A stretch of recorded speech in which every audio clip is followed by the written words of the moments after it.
नमस्कार। Dayanand education group में आपका हार्दिक अभिनंदन करता हूं।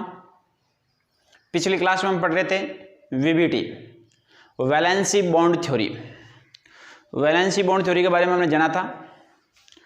आज उसी से संबंधित हम एक एग्जाम्पल और लेते हैं और उसको आगे करते हैं। इससे पहले जितने भी विद्यार्थी जुड़े हुए हैं वे एक बार लाइक, शेयर व कमेंट जरूर कर दें। उसके बाद में हम क्लास को कंटिन्यू करते हैं। तो देखिए, आज हम एक एग्जाम्पल ले रहे हैं यहाँ पे उससे आगे का, कि जो वैलेंसी बॉन्ड थ्योरी थी, वैलेंसी बॉन्ड थ्योरी में आपको एग्जाम्पल लेना है FeH2O का होल 6+2। ये आपको एक यौगिक लेना है। सबसे पहले इस यौगिक में हमें संकरण ज्ञात करना है, चुंबकीय प्रकृति बतानी है कि किस प्रकार का चुंबकीय प्रकृति है, संकरण क्या, और इसमें चुंबकीय आघूर्ण का मान भी हम ज्ञात करेंगे। यदि हम लिखते हैं Fe फेरस होता है, कितने नंबर पे आता है 26।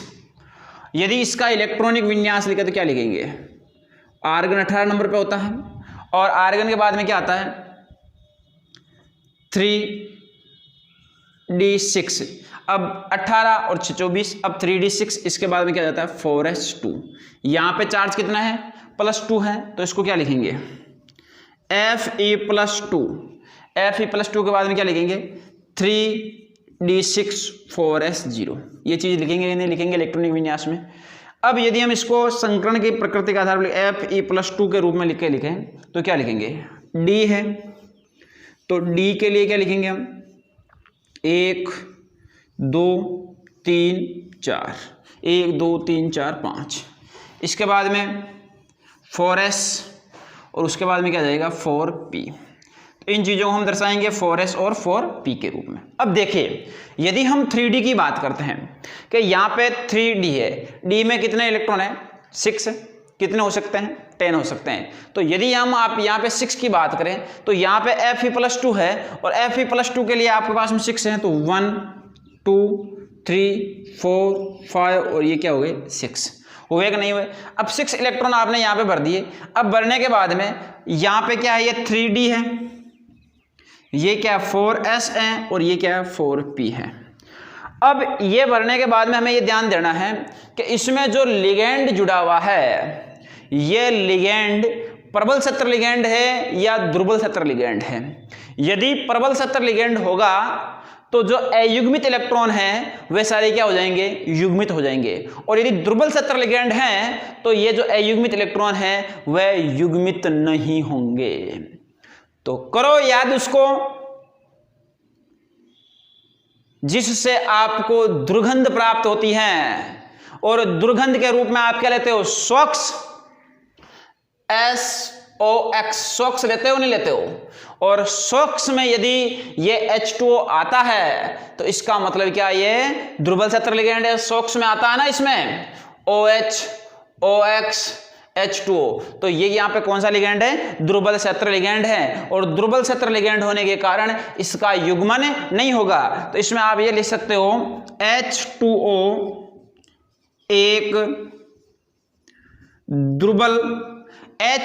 एक दुर्बल लिगेंड है, अतः इलेक्ट्रॉन का युग्मन नहीं होता है। H2O एक दुर्बल लिगेंड है, अतः इलेक्ट्रॉन का युग्मन नहीं होता है। अब इलेक्ट्रॉन का युग्मन नहीं हो रहा है तो हमें सीधा सा क्या ध्यान देना है कि Fe+2। अब Fe+2 के रूप में ये लिखना है आपको 1 2 3 4 5, ये 4s और ये क्या हो जाएगा आपके पास में 4p। तो ये तो क्या था 3d, यहाँ पे 4s, यहाँ पे 4p। अब यहाँ पे H2O कितने हैं 6 है। कैसे हैं, दुर्बल सत्र लिगेंड के रूप में। तो पहले तो इनको जैसे थे वैसे भर दो। अब ये इनके साथ युग्मन नहीं करेगा। अब युग्मन नहीं करेगा तो युग्मन नहीं करने के कारण यहाँ पे क्या है, देखो 6 है तो 1। अब यहाँ पे जो 6 की प्रकृति है वह 6 की प्रकृति किस रूप में रहेगी, उपसेचक के रूप में रहेगी। तो 1 2 3 4 कितने बज गए? 2 बज गए। तो ये किस में जाएंगे? 4D में। 1 2 3 4। तो ये दर्शा देना आप इनको, और यहां पे क्या लिख देना? H2O H2O H2O H2O 4 5 और 6 ये आ गए। तो अब ये आने के बाद में हमें ये देखना है कि यहाँ पे ये क्षेत्र आ जाता है।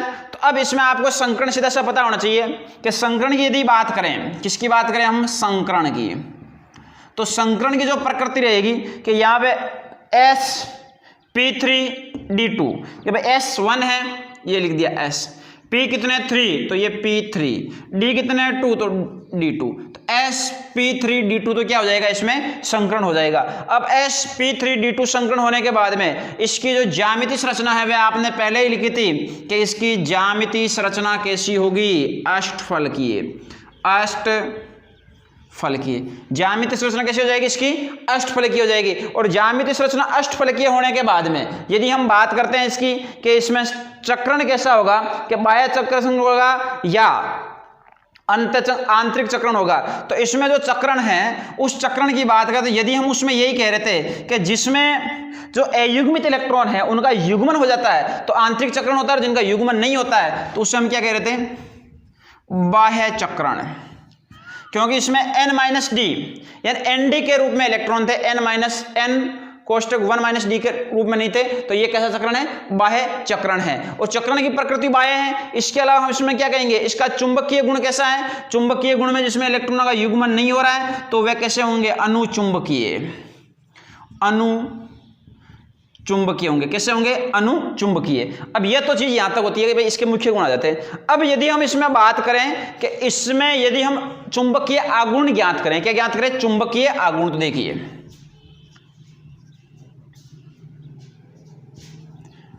चुंबकीय आघूर्ण, चुंबकीय आघूर्ण ज्ञात करने का सूत्र क्या होता है? चुंबकीय आघूर्ण चुंबकीय आघूर्ण को हम किससे व्यक्त करते हैं? म्यू से। किससे व्यक्त करते हैं? म्यू।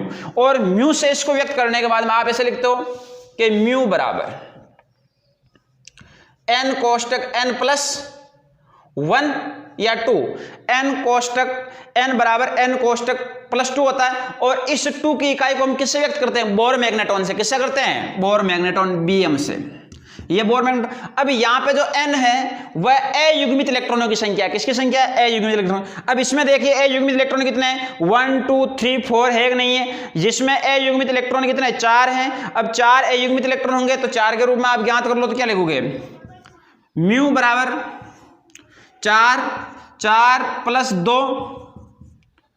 अब देखो यहां पे म्यू बराबर 4 × 6 तो कितने हो जाते हैं? म्यू बराबर 6 चौका 24 होते हैं। अब जो √24 है, यदि हम √24 के मान की बात करें तो इसका मान होता है 4.89 बोर मैग्नेटॉन। तो ये इसका क्या आ जाता है? चुंबकीय आघूर्ण आ जाता है।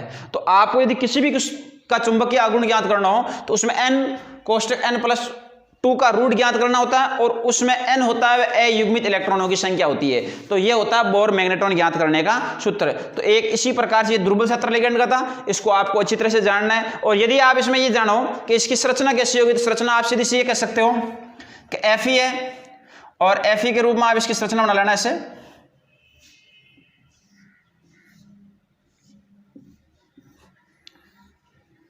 ये इसकी संरचना बन जाएगी, और यहां पे क्या लिख देना आप? H2O लिख देना। तो ये इसकी आप संरचना बना सकते हो। तो ये होती है आपके पास में इसकी इकाई, और ये इसकी संरचना हो जाती है। तो ये आपके पास में एक यौगिक था, उसके रूप में आप इन सारी चीजों को इस प्रकार से ज्ञात कर सकते हो। अब इसके बाद में यदि हम कहें कि एक विशेष तौर से यहां पे ध्यान रखना, यदि आपके पास में निकिल धातु हो, कैसी धातु हो? निकिल धातु। तो निकिल धातु के उपसहसंयोजक बनाने वाले यौगिकों में आंतरिक डी कक्षक उपस्थित होता है, चाहे इलेक्ट्रॉन अयुग्मित हो और चाहे इलेक्ट्रॉन युग्मित हो, उससे कोई नहीं फर्क पड़ेगा। आंतरिक कक्षक होगा, लेकिन चाहे लिगेंड प्रबल हो चाहे दुर्बल हो, यदि वे किसी भी प्रकार में लिगेंड हैं तो उसमें किसी प्रकार का कोई युग्मन का फर्क नहीं पड़ता, उसमें उपसहसंयोजक बंध ही पाया जाता है। तो यह था आपके पास में संकुल के बारे में। अब इसके आगे हम बात करेंगे। यहाँ तक और जितने भी एग्जाम्पल हैं उनको आप सरल करना, उनसे संकरण ज्ञात करना। विशेष तौर से आपको इसमें लिगेंड के बारे में पता होना चाहिए कि प्रबल क्षेत्र लिगेंड है या दुर्बल क्षेत्र लिगेंड, कि आई ब्रिटेन से सना, कल फिर ओ है ऑक्सफोर्ड है, नाश इधर नेहा इनाम पाए एनसीसी में। ये चीज आपको याद होनी चाहिए। यदि ये आपको याद है तो आपको किसी प्रकार की कोई दिक्कत नहीं आएगी। अब हम पढ़ते हैं उप सह संयोजक यौगिकों का स्थायित्व है। देखो, उप सह संयोजक यौगिकों के स्थायित्व की बात करते हैं कि उप सह संयोजक यौगिकों का स्थायित्व क्या है। यदि आपके पास में धातु आयन है और लिगेंड है, जब धातु आयन और लिगेंड दोनों के मध्य क्या होती है, लुईस अम्ल के द्वारा अंत्यक्रियाएं होती है। धातु आयन और लिगेंड दोनों के मध्य लुईस अम्ल के द्वारा क्या होती है, परस्पर क्रिया होती है। और लुईस अम्ल से परस्पर क्रिया होने के कारण क्षार अभिक्रिया समान होती है। और क्षार अभिक्रिया में क्या होता है कि उनके मध्य अंत्यक्रिया प्रबल हो जाती है और उस संकुल की क्या हो जाता है, स्थायित्व अधिक हो जाता है। तो इस लाइन को मैं लिख देता हूं, उसको आपको विशेष तौर से ध्यान रखना है।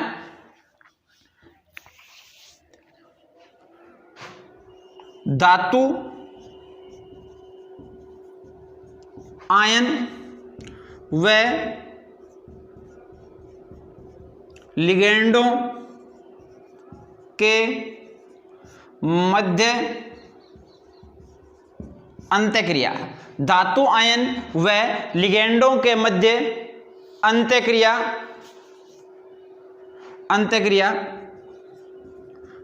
लुईस अम्ल व क्षार अभिक्रिया के समान होती है। लुईस अम्ल व क्षार अभिक्रिया के समान होती है। यदि इनके मध्य होने वाली अंत्यक्रिया, यदि इनके मध्य होने वाली अंत्यक्रिया परबल हो, किस स्थिति में हो, परबल हो तो ऊष्मागतिकी का स्थायित्व अधिक होता है। ऊष्मागतिकी का स्थायित्व अधिक होता है। धातु आयन व लिगेंड के मध्य अंत्यक्रिया लुईस अम्ल व क्षार अभिक्रिया के समान होती है। और यदि इनके मध्य होने वाली अंत्यक्रिया कैसी हो, परबल हो, तो ऊष्मागतिकी का स्थायित्व क्या होता है, अधिक होता है। और ऊष्मागतिकी का स्थायित्व अधिक होगा तो हम क्या लिखेंगे इसमें, सबसे पहले ऊष्मागतिकी के स्थायित्व में हम ये लिखेंगे कि संकुल यौगिक का स्थायित्व है, संकुल यौगिक का स्थायित्व है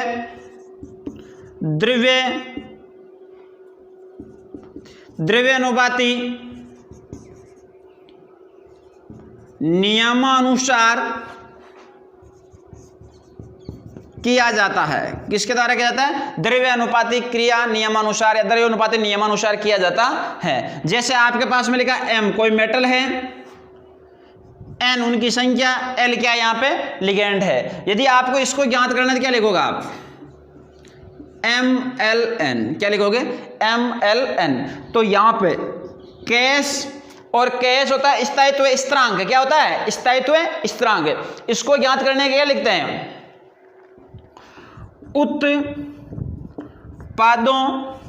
उत्पादों की सांद्रता अपॉन अभिकारकों की सांद्रता, कि जो उत्पादों की सांद्रता है अपॉन क्या लिखेंगे, अभिकारकों की सांद्रता। उत्पादों और अभिकारकों की सांद्रता लिखनी है तो यहां पे क्या लिख दोगे आप, KS बराबर उत्पाद क्या है यहाँ पे MLN अपॉन अभिकारक क्या है m प्लस l की पावर n, तो ये समीकरण कौन सी हो जाएगी 1, l की पावर n। तो ये क्या हो जाएगी Ks बराबर mln upon m plus l की पावर n। तो यहां पे आप क्या लिखो, Ks क्या है, स्थायित्व स्थिरांक है, Ks बराबर स्थायित्व स्थिरांक है। तो आप क्या लिख सकते हो, Ks समानुपाती स्थायित्व है। तो ये चीज आप लिख सकते हो उससे। तो ये द्रव्यानुपाती क्रिया नियमानुसार संपन्न होती है, और यदि द्रव्यानुपाती क्रिया नियमानुसार संपन्न हो तो आप इसमें ये लिख सकते हो कि यहां पे लिख दो, ऐसे यौगिक जिनमें किसके मान की बात कर रहे हैं हम, द्रव्यानुपाती मान की बात कर रहे हैं, तो ऐसे यौगिक जिनमें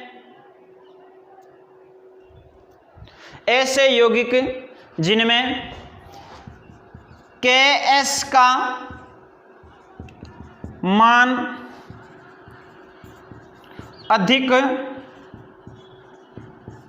होता है, ऐसे यौगिक जिनमें Ks का मान अधिक होता है, उनका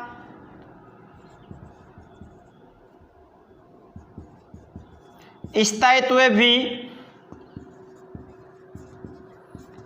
अधिक होता है।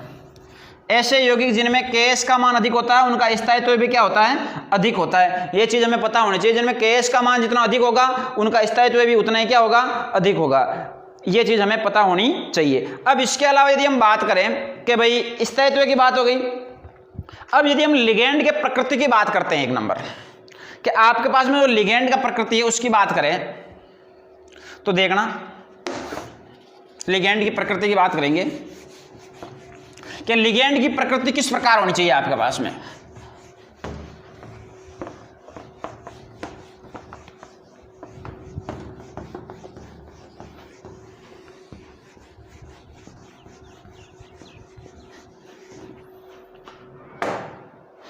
अब देखते हैं हम लिगेंड की प्रकृति।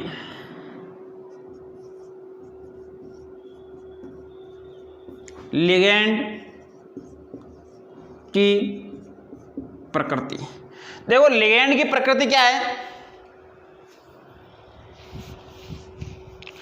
कि ऐसे संकुल यौगिक जिनमें प्रबल लिगेंड उपस्थित होता है, कि ऐसे संकुल यौगिक जिनमें प्रबल लिगेंड उपस्थित होता है, और जिनमें प्रबल लिगेंड उपस्थित होगा उनका स्थायित्व क्या होगा, अधिक होगा, और जिनमें दुर्बल सतह लिगेंड उपस्थित होगा उनका स्थायित्व क्या होगा, कम होगा। तो जिनमें प्रबल लिगेंड होता है उनमें क्या होता है, स्थायित्व क्या होता है, उनका अधिक होता है। तो ये चीज हमें इसमें लिखनी है कि प्रबल सतह लिगेंड रहेगा तो उनका स्थायित्व क्या होगा, अधिक होगा।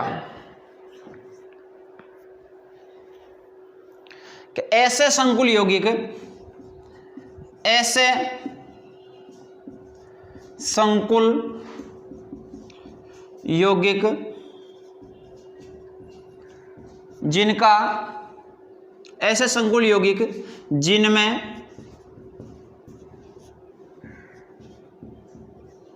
प्रबल लिगेंड उपस्थित होता है, ऐसे संकुल यौगिक जिनमें प्रबल लिगेंड उपस्थित होता है, उनका स्थायित्व है, उनका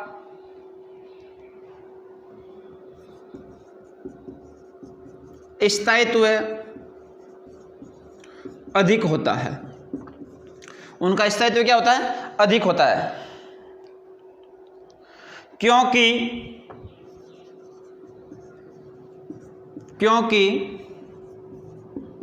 प्रबल लिगेंड में इलेक्ट्रॉन देने की तीव्रता पाई जाती है, क्योंकि प्रबल लिगेंड में इलेक्ट्रॉन देने की तीव्रता पाई जाती है। जैसे एग्जाम्पल हम बात करते हैं, भाई किस प्रकार से देता है, आपने लिखा CrH2O का होल 6 +3। इसके अलावा आपने लिखा CrNH3 का होल 6। अब यहाँ पे +3 है तो वहाँ पे भी क्या रहेगा, +3 रहेगा।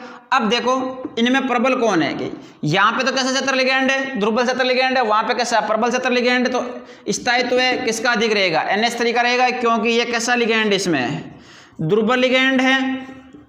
और यहाँ पे कौन सा लिगैंड है, NH3 प्रबल लिगैंड है। कैसा लिगैंड है, प्रबल लिगैंड। तो हम यही ध्यान रखना है कि संकुल यौगिक जिनमें प्रबल लिगैंड उपस्थित होते हैं उनका स्थायित्व अधिक होता है, क्योंकि प्रबल लिगैंड में इलेक्ट्रॉन देने की क्या पाई जाती है, तीव्रता पाई जाती है, अधिक गति से इलेक्ट्रॉन दे सकते हैं, इसलिए इनका प्रकृति इस प्रकार से होनी चाहिए। अब इसके बाद हम बात करते हैं किलेट प्रभाव। किलेट प्रभाव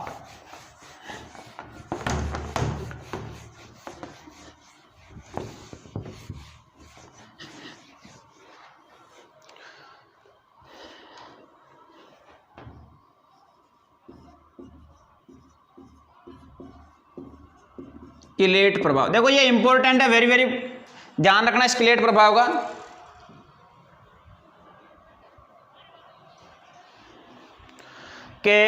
किलेट लिगैंड क्या होता है कि ऐसे संकुल यौगिक जिनमें द्विदंतुक या बहुदंतुक लिगैंड उपस्थित होते हैं, और द्विदंतुक या बहुदंतुक लिगैंड केंद्रीय धातु परमाणु के, किसके, केंद्रीय धातु परमाणु के चारों तरफ एक वलय का निर्माण कर लेते हैं। उस वलय का निर्माण होने से जिन लिगैंडों की जो संरचना होती है उन्हीं लिगैंडों को हम क्या कहते हैं, किलेट लिगैंड कहते हैं। क्या कहते हैं, किलेट लिगैंड के, चाहे तो उसमें द्विदंतुक लिगैंड है चाहे बहुदंतुक लिगैंड है। द्विदंतुक या बहुदंतुक लिगैंड केंद्रीय धातु परमाणु के चारों तरफ क्या बना लेते हैं, वलय बना लेते हैं, और उस प्रकार के लिगैंडों की प्रकृति को हम किलेट लिगैंड कहते हैं। तो आप इस किलेट लिगैंड में यह बता सकते हो, ऐसे संकुल यौगिक, ऐसे संकुल यौगिक जिनमें द्विदंतुक, जिनमें ऐसे संकुल यौगिक जिनमें द्विदंतुक या बहुदंतुक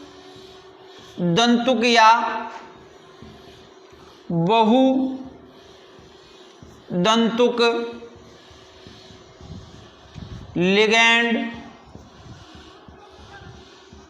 उपस्थित होते हैं। ऐसे संकुल यौगिक जिनमें द्विदंतुक या बहुदंतुक लिगैंड उपस्थित होते हैं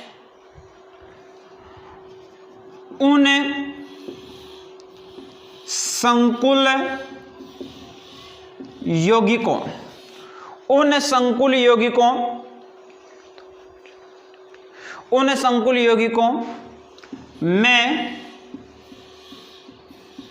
केंद्रीय धातु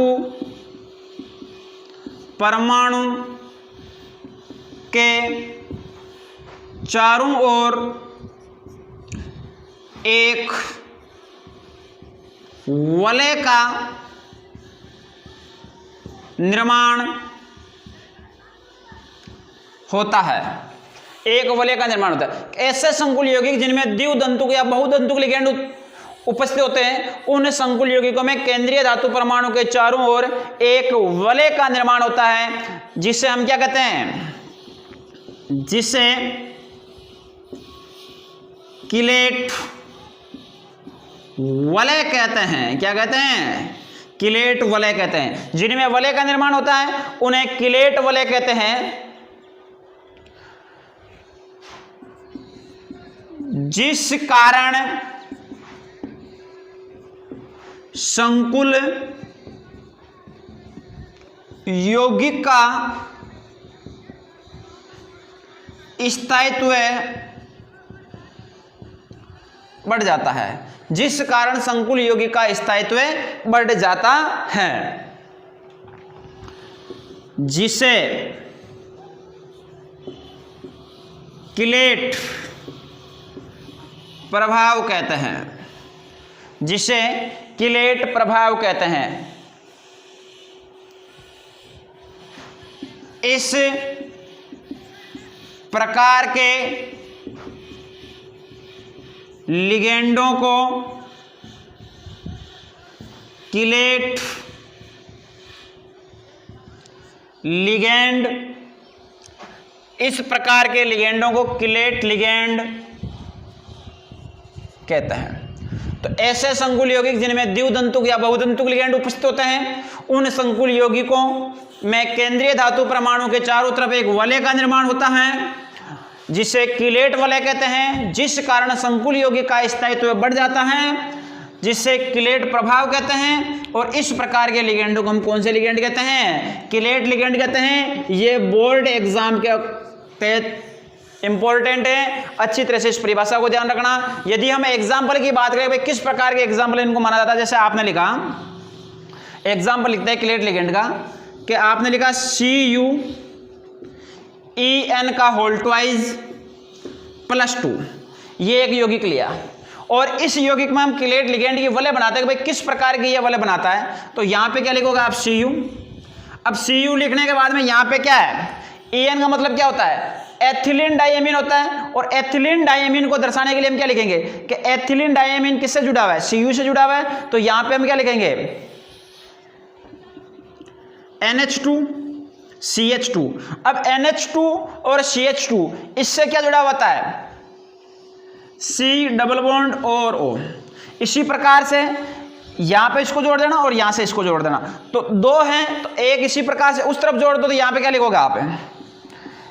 NH2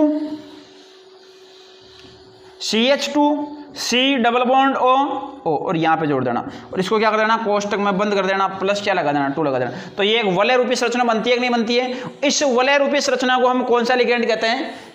किलेट लिगेंड कहते हैं। कौन सा लिगेंड कहते हैं? किलेट लिगेंड कहते हैं। तो ये विशेष तौर से आपको ध्यान रखना था कि किलेट लिगेंड की प्रकृति किस प्रकार होती है। तो इस क्लास में ये जो किलेट प्रभाव है, जो यौगिक हैं या लिगेंडों की प्रकृति है, इनको आपको अच्छी तरह समझना है, जानना है, पहचानना है। यदि किसी प्रकार कोई डाउट हो तो कमेंट बॉक्स में जरूर आपको क्वेश्चन करना है और ज़्यादा से ज़्यादा बच्चों तक इसे पहुंचाना है। इसको शेयर लाइक भी करना है। आज की क्लास के लिए इतना ही। अगला टॉपिक हम नेक्स्ट क्लास में लेंगे। धन्यवाद।